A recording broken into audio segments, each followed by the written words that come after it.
party piece of this car that we'll look at today is this, the speed key. So if 380 is not fast enough for you, using this key you can lift that limit up to 420, and it's very easy to do.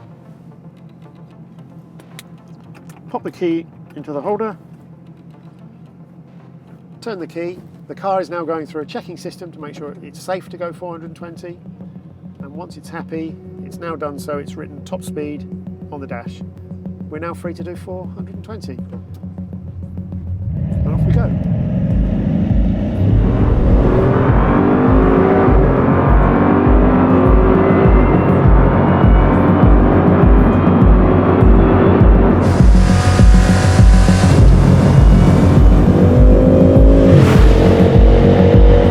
Gentle touch on the brake pedal, and all of that speed is just bled away as if it wasn't there.